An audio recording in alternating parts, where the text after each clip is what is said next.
Assalamualaikum Sobat Football United, ringan amatiran ala gue. Ada sebuah artikel yang ingin gue bahas di sini, ingin gue angkat di konten kali ini. Langsung aja dari Daily Mail yang ditulis oleh Chris Wheeler, yang judulnya eksklusif ya, masa depan Erik ten Hag yang tidak jelas. Ini meninggalkan atau memberikan bagaimana coaching staff atau staff kepelatihan ini juga dalam situasi yang tidak pasti, di mana manajer Manchester United ini berjuang ya untuk bisa tetap menjadi manajer Manchester United musim depan. Erik ten Hag ini terus berjuang untuk bisa menjadi manajer Manchester United di musim ketiganya. Tidak ada garansi kalau staffnya tetap berada di Manchester United, walaupun ini menarik ya, walaupun Erik ten Hag tetap menjadi manajernya. Wow, apakah akan ada pergantian coaching staff? Ini juga menarik ya. Ini sesuatu juga tentu saja masih belum bagus di Manchester United. Dan disebutkan walaupun bisa mengalahkan Liverpool, ini belum tentu akan menyelamatkan Erik ten Hag. Wow, ini isi artikel yang luar biasa dari Daily Mail. Ya, menurut gue tetap berpegang situasi dari Erik ten Hag ini 50-50. Walaupun di beberapa konten sudah jelas ya, gue selalu mendukung manajer, alasan-alasan gue pernah sampaikan, tapi gue melihat atau memperkirakan bagaimana masa depan Erik ten Hag ini tetap 50-50. Oke, langsung ke artikelnya. Ketidakjelasan masa depan Erik ten Hag ini meninggalkan atau memberikan ketidakpastian juga kepada coaching staffnya. Erik ten Hag akan menghadapi Liverpool di babak perempat final FA Cup di Old Trafford di hari Ahad. Ini masih terus berjuang untuk bisa menjadi manajer di musim ketiganya. Mail Sport memberitakan awal bulan ini kalau para pemain Manchester United ini meragukan ya Erik ten Hag akan bertahan, apalagi kalau dia ini gagal untuk bisa kualifikasi di Champions League atau mengangkat trofi. Walaupun pemilik baru dari Manchester United, Sir Jim Ratcliffe, ini memiliki kepercayaan kepada manajer dari Belanda ini, tidak ada garansi kalau semua coaching staffnya atau staff kepelatihannya akan terus berada di atau akan dipertahankan oleh Ineos yang sedang menganalisa segala aspek dari football operation di Manchester United di beberapa bulan terakhir. Perubahan yang signifikan ini juga akan dibuat ya, dengan Dan Ashworth akan menduduki Director of Football dan Jason Wilcock ini sebagai Technical Director. Oh wow, ini informasi yang menarik, bagaimana Daily Mail mengatakan kalau Director of Football ini akan dijabat oleh Dan Ashworth, sementara Jason Wilcock akan menjadi Technical Director. Jadi menurut gue sekarang kalau nggak salah kan Darren Fletcher dengan John Murtough ya, jadi ada perubahan di situ. Gue tadi pikir Sporting Director sih, but oke. Erik ten Hag dan juga asistennya Michel van der Gaag dan juga Steve McLaren menandatangani 3 tahun kontrak ketika dia pindah ke Manchester United dari Ajax di musim panas 2022. Walaupun tidak ada garansi kalau mereka tetap akan tinggal di Manchester United dengan durasi tersebut.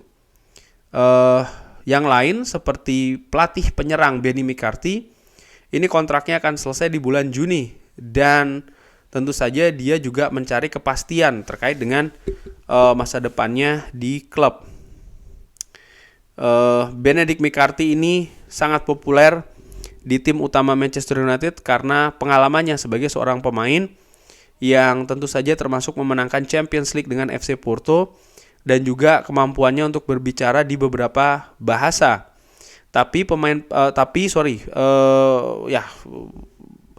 Pelatih 46 tahun dari dari Afrika Selatan ini bisa saja dia menolak penawaran perpanjangan ya di Manchester United kalau Erik ten Hag ini dipecat. Beberapa anggota kunci dari tim kepelatihan Manchester United, Eric Ramsay, ini telah meninggalkan klub menjadi head coach di Minnesota United.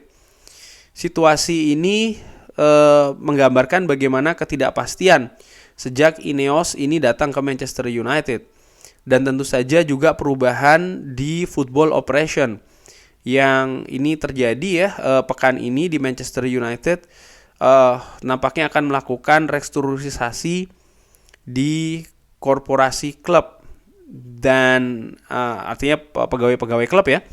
Disebutkan juga bisa jadi akan mengurangi sampai 25% ya. Ini menarik kalau gue tidak begini.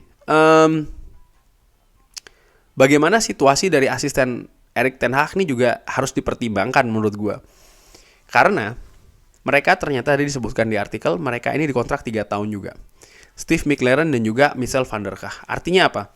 Kalau Erik ten Hag dipecat, maka 3 asistennya juga akan dipecat. Dan karena kontraknya belum akan berakhir ya kan, jadi ada kompensasi yang diterima oleh Erik ten Hag dan juga asistennya. Nah ini juga akan ada di sisi finansial kan menurut gue sesuatu yang ingin diperbaiki juga oleh Ineos. Sehingga ya ini harus diputuskan dengan secara hati-hati. Gue secara dengan amatiran tidak, atau asumsi gue ya, gue kurang menilai kuat kabar bahwa Erik ten Hag stay tapi ada perombakan di asistennya. Gue tidak berpikir demikian karena ya kompensasi tetap harus dibayarkan dan juga perubahan ini akan bisa menimbulkan juga kegoyahan nanti di dressing room, terutama dari sisi staf kepelatihan Manchester United. Gue memegang betul bagaimana pendapat dari Sir Jim Ratcliffe. Sekali lagi Sir Jim Ratcliffe yang gue pegang pendapatnya ya. Karena dari fans tentu saja banyak juga pendapat lainnya. Tapi bagaimana Sir Jim Ratcliffe mengatakan kalau penting untuk bisa menciptakan lingkungan yang positif, suportif, environment, lingkungan yang juga suportif kepada manajer. Di mana ini tidak terjadi selama 10-11 tahun belakangan ini. Manajer tidak bisa bekerja secara maksimal ketika ya dia tidak mendapatkan support. Support sekali lagi dalam hal ini bukan hanya soal masalah pemain-pemain yang diinginkan didatangkan. Enggak, itu terlalu cetek, terlalu pendek menurut gua. Tapi bagaimana hal-hal lainnya? Klub-klub lain tentu saja punya pendelegasian sehingga manajer tuh bisa lebih konsentrasi ke pendekatan teknis dari satu pertandingan ke pertandingan lainnya.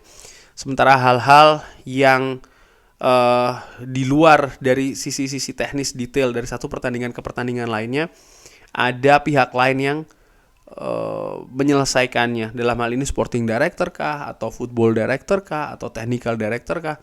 Situasi di Manchester United yang baru terjadi sekitar beberapa musim terakhir, ya kan, di musim terakhirnya kalau nggak salah dari Ole Gunnar Solskjaer, dan itu pun juga diisi bukan dengan orang-orang yang kompeten menurut gua. John Murtough, Darren Fletcher yang tadinya memiliki posisi berbeda di Manchester United tapi mereka dipromosikan.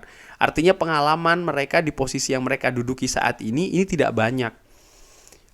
Reputasi ya kan, kompetensi mungkin juga kurang nggak cocok lah dengan klub sebesar Manchester United. Sehingga menurut gue sepakat sih dengan Sir Jim Ratcliffe kalau hal seperti ini yang harus diperbaiki dulu di Manchester United. Oke. Demikian kabarnya ya. Dan ya gue juga sepakat sih masa depan Erik ten Hag ini juga membuat masa depan yang tidak pasti ya, belum pasti karena gue katakan 50-50, otomatis juga tim kepelatihannya situasinya 50-50. Steve McLaren, Michel van der Kah, termasuk juga Benny McCarthy itu tadi. Eric Ramsey sudah cabut. Gue nggak tahu apakah Erik ten Hag juga akan mencari pengganti dari Eric Ramsey yang sebenarnya sudah berada di Manchester United sebelum Erik ten Hag ini datang ya, atau seperti apa. Dan menurut gue ini juga sesuatu yang mungkin dibicarakan dan pasti akan dibicarakan dengan Ineos. Apakah akan dicari gantinya, ini menarik ya.